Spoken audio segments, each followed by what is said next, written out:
Market report, market moves. Money coming in on the Patriots against the Bengals. They were great against Cleveland. I know it was Cleveland, but the Bengals looked awful against the Cowboys. Yeah, and of course, you kind of get the sense that the markets are about to get white hot on New England, and that dual tight end combination, Bennett and Gronk last week, were pretty dominant.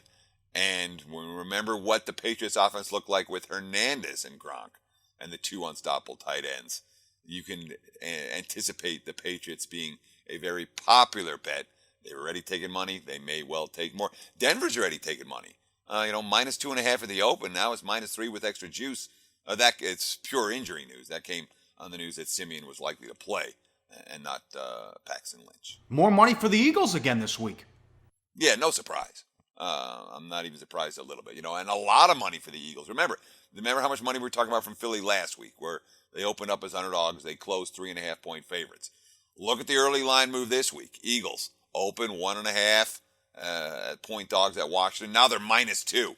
So again, we've seen a flip of favorites. They took the heavy money last week, and they outplayed Detroit, certainly in the second half of that ball game.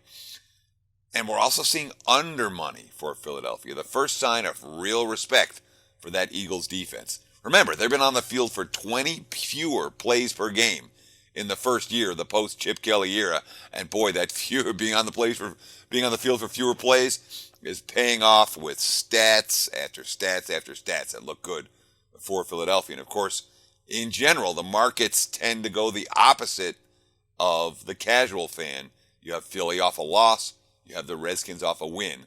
The market's expecting reversal. Yeah, I understand this move. Money coming in on the Chiefs. Andy Reid great off the bye. The embarrassment Sunday at Pittsburgh. Last time they were out there, and the market's not buying the Raiders, even at 4-1.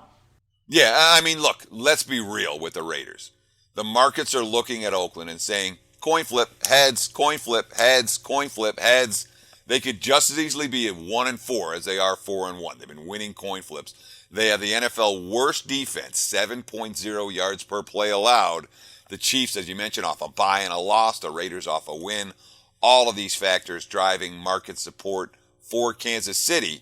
And at +1, from +2 down to +1, no surprise here if this line goes to pick 'em, or even if Kansas City goes off as a favorite. Yep, and this is the Sunday night game this week. Colts and the Texans. The Texans continue to struggle on offense, and Osweiler as well.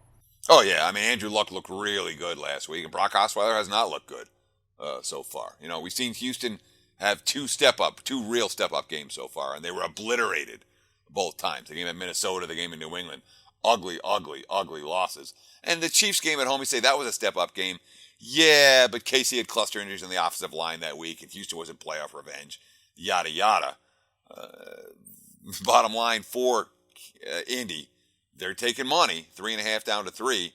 Andrew Luck good, Brock Osweiler not so much, and the market's supporting the quarterback who looks good, and the team that's a little bit desperate, certainly looked desperate last week in that win over Chicago. Yes, live odds, sportsbookreview.com. Up next, the deep dive. How'd the players do? How'd the books do? Jimmy Vaccaro, 5 great minutes up next on SportsBit. Betting insight today on SBRpicks.com. Hey guys, for the full video, go to SBRpicks.com. Go to SBRodds.com. Browse, compare, and shop live odds available at top online sportsbooks.